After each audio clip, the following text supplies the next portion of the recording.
We are back. And this is day 5 of our cryptid series here at Geeks for Sil. With me once again, it's my wife Amy. Hello. And we are we're skewing farther back toward the realm of the like what you traditional usually think cryptid. of. Today, we are talking about Champ. And if you're not familiar with Champ, you should be familiar with Champ. That's Especially right. if you live in the United States. Nobody knows about him. You should. He's awesome. And it's worth mentioning because if you live in one of the states bordering Lake Champlain, Champ is a protected species. So, you need to be aware that if you accidentally hurt this thing, you're in trubs.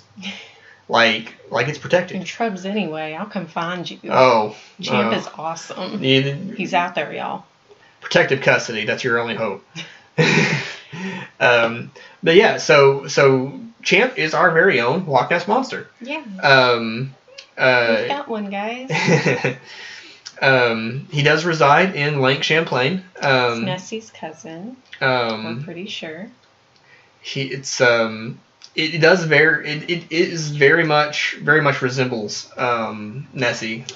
Yeah, a less thin and more like the traditional fish fins that you think of. So less dinosaur, more long, large fish. Something closer to an eel. Maybe. He still has fins, though. Okay. Yeah. Just less dinosaur-like. A little more modern, I guess you could think. Less reptile, more fish. Okay. I mean, I'm not going to Fish are... Y'all know what I mean. It's not a dinosaur. I'm not going to hold that against him. I will hold the fact that he is a large water-dwelling critter against him, though. Shame on him for that. Yeah, Billy does not like water monsters, specifically. Sea monsters are a no-go. I'm super into it. Nope. It's okay. He's pretty cool. I don't think he's actually, purposefully gone after people. I mean, probably not. He doesn't even have to try to eat me. Just the fact that he could mysteriously brush up against my leg and then accidentally swallow me whole. Yeah, so Billy's also afraid of whales that eat just krill because they could accidentally swallow him. Yep, I don't like it. Which I guess is technically true, but I mean, They don't mean to. It doesn't matter if they mean. The fact that they don't mean to is the issue. Balls. So I actually went online and I tried to get some legit, numbers. I did some actual research for this one because I wanted to give y'all legit facts. The story of Champ started in the 1700s. The Abenaki, I hope I'm saying that right, tribe in, the Canada, northern region of the United States. We're talking about this guy and saying, he's out there. He's real, guys. And Lake Champlain a long time ago was actually called the Champlain Sea. It connected to the Atlantic Ocean. So they think something swam through, and they actually have proof where they found whale bones, where whales have gotten stuck in Lake Champlain after the sea dipped back down and became a lake again. And these whales just kind of got stuck and had to live in the lake, lived as long as they could, and then they died. So they have whale bones at a museum down there for Lake Champlain. In 1819, Captain Crum, just a guy, captain on a ship, said he saw him. There is records in his captain's journal of where he describes the creature. In the 1800s, we started to get a lot more sightings. So we had multiple different people running around. We had a sheriff said he saw him. We have a whole railroad crew that said they saw him. And they had a steamboat with over 100 people on it say they saw this thing. Nice. And that's exciting. Yeah. Because how could 100 people be wrong, right? Yeah. Well, so to me, and this is just me, the railroad crew holds holds the most weight, because the railroad, like the railroad crew, they were just out there working, right? They have just putting down the railroad next to the lake. And but if I was the steamboat company, and like I had heard that there was something in the lake, I'd be spreading like I could see me spreading rumors that like people on my boat, I'd fake the crap out of that to drum up business. Right. But the railroad guys, I mean, they were just out there working. Like there's no reason for them to really, And I mean, which I'm not actually familiar with the steamboat account. So I mean, if they actually had like 100 people who legitimately said they saw him, that's nuts. So like the crew on the steamboat, and it was like a leisure cruise. Right. And everybody on it said they saw it. That's pretty cool. It's awesome. And which, if I'm not mistaken, Lake Champlain is like 100 plus miles of water. So it is 120 miles long, and it is 400 feet deep. In some places. That's plenty deep for a large thing to hide. Big enough for a champ to live in. Sure is. Yes, I'm so excited. But I'm sorry to interrupt your. No, you're good. So the story really ramped up in 1977 when a lady named Sandra Manzi. So there's the famous Loch Ness Monster photo that they've like kind of debunked, said it could have been a submarine, could have been something else. You know, the Loch Ness Monster photo taken a long time ago has basically just been written off. The Sandra Manzi photo, they can't debunk. Right. Everybody's looked at it, says it's pretty legit. If you haven't seen the photo, go look it up. It's really interesting. It's a cool looking photo, but it looks like a hump coming out of the water, and then either like a head or something else kind of turning and going back into the water. Like maybe a giant eel, maybe a lake monster. I mean, giant eels kind of are monsters. Yeah, so they took it to a university just to have, professionals look at it, see if they could debunk it. They proved that the photo itself was not doctored. That doesn't mean whatever's in the photo wasn't the hoax, like it was with the Loch Ness Monster photo. But it's the shape of the creature or the object in the photo is really an odd shape. Mm-hmm. That would be something extremely hard, I think, for you to get out into the water and hoax it. Right. I'd like to see someone try, though. If you want to, go for it. I want to see. Yeah. I did watch a show one time, and I believe this was specifically about Loch Ness. But like they took some of the most famous photos of Nessie, and they just went out and tried to replicate them. Mm-hmm. And there were some interesting theories. Like there was they tried using hay bales to recreate the pattern, like an undulating pattern of a body. And so, I mean, in even regular hay bales in poor lighting conditions and from a distance could look kind of like something with multiple humps, or like doing a slithery or something. Right. But some hay bales are actually covered in black plastic. They use it to keep the rain off. Right. So I mean, keep it from getting moldy and whatnot. Yeah. So even a close up, decent quality photo, if it's covered in black plastic, I mean, it's plausible. Kind of hard to. And it would. They showed how it would look in the water and everything. They actually put some stuff out there.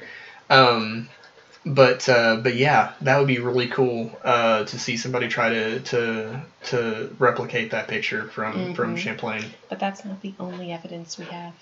Haha, there's more. But wait, there's more. So there have been found drag marks on part of the shore of Lake Champlain. It's a part of the shore where there's like, some turtles and stuff, box turtles, smaller creatures around. It's sort of a marshy area. Mm-hmm. So you can't really easily, if you walk through it, you're going to get real muddy. They have found these giant scrape marks that look like they're going up onto the shore. And it's like the perfect area for a big creature to maybe go find some food. There's a lot of frogs, different stuff like that. And then the scrape marks go back into the water. and they're huge. So they had this guy come out there and look at it, and he was like, well, it could be large sea turtles. It looks similar to sea turtles, and there's scrape marks going up onto the beach and coming back down. But these turtles in this lake are not that big. Right. And there's not really much else that they could use to claim is in that lake. Right. It would be very surprising if a population of sea turtles managed to go undetected in Lake Champlain. Yeah, no. I guess they'd be lake turtles then, wouldn't they? Yeah. Because I mean, if you think about the relatively small amount of breeding ground for sea turtles, like in the ocean. Yeah. Like, that's even smaller, I believe, in Lake Champlain. Because, I mean, like, most lakes have swimming areas with sand, but, I mean, these are pretty heavily traveled, so, I don't think a population of sea turtles could breed and go unnoticed. Yeah. Like, they might could do it successfully, but without encountering people, I don't see that happening. Right. But, that is an interesting idea. I never would have thought of turtles. Well, and that's just what the guy said it looked like just those scrape marks. So it could be anything else. Right.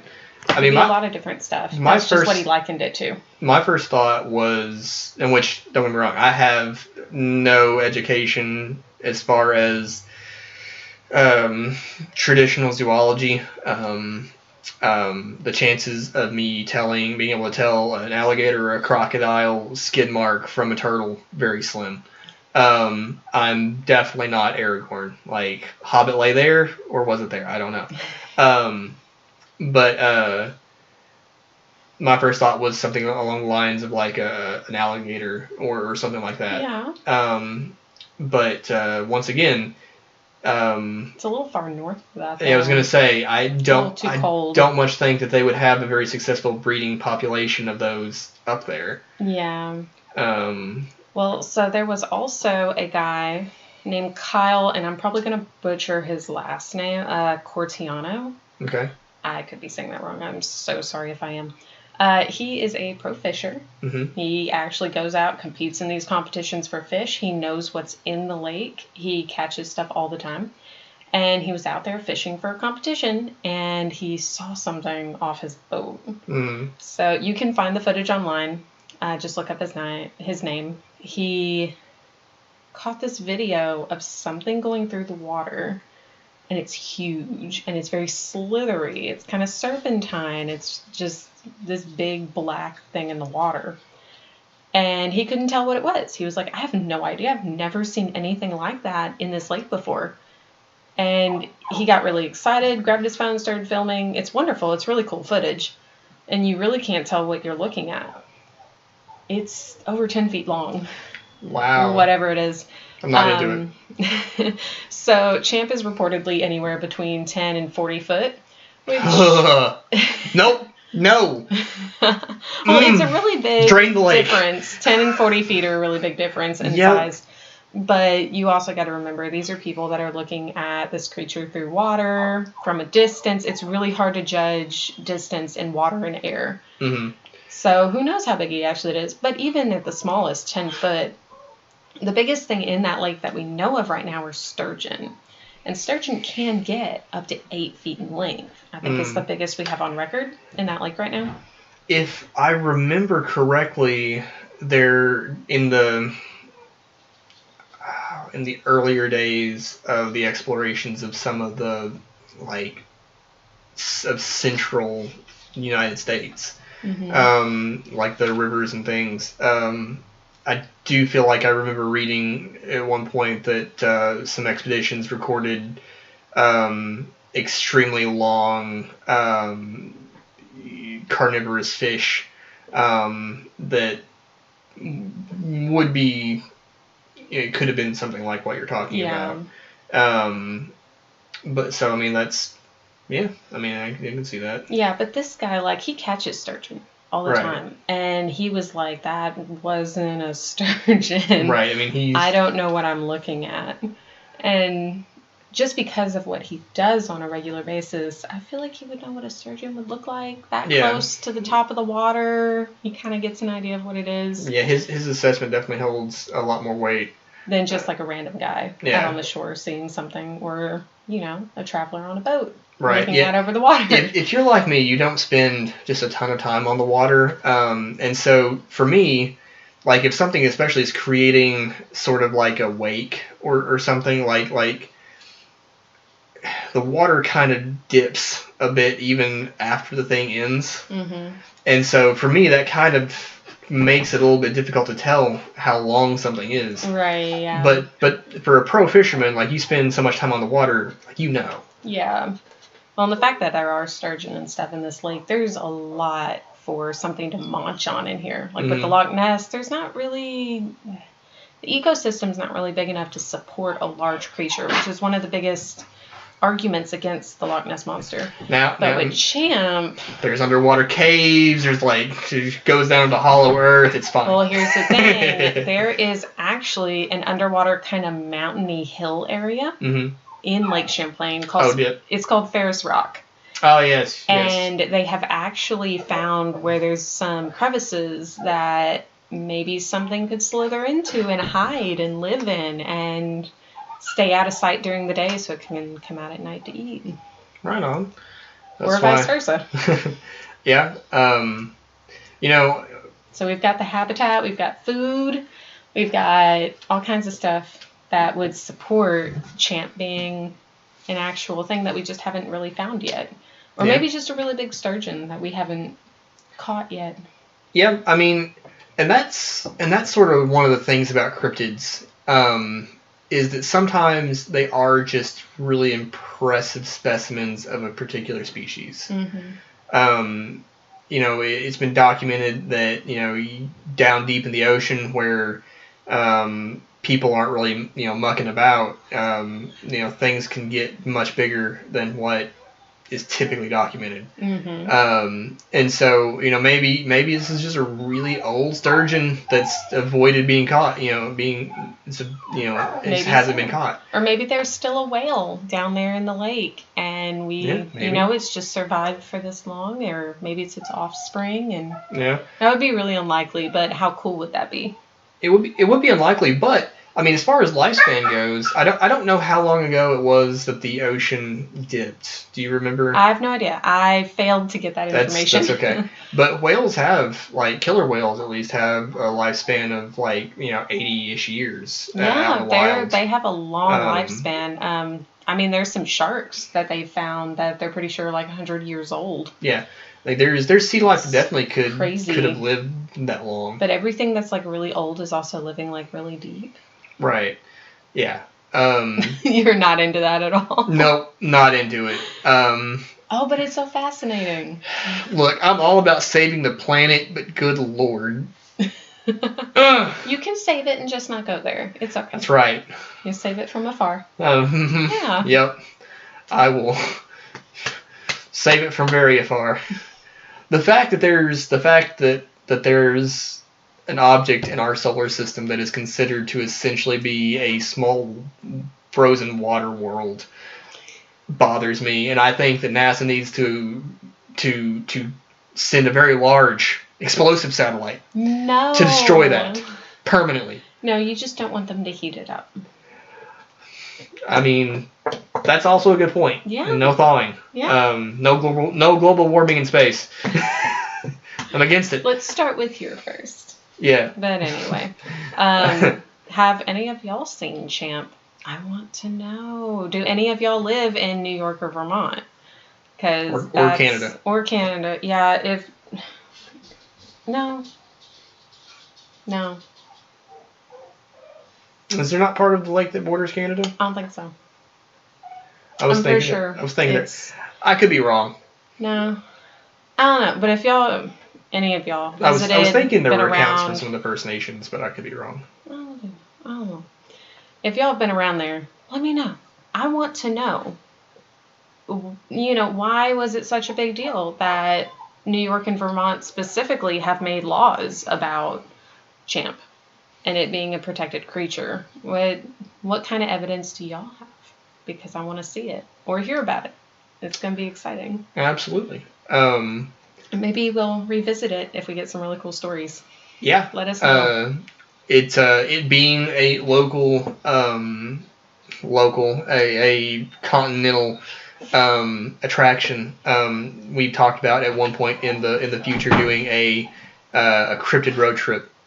Yes. And so would love pointers and things on various continental cryptids that we could add to that. Let us know who you want us to talk about. Yes, because once again, next time we do one of these like little things, we'll put them in. Absolutely. I think we're doing a pretty local critter for our next episode. I think so, yeah. So it's gonna be exciting. Stay tuned for that.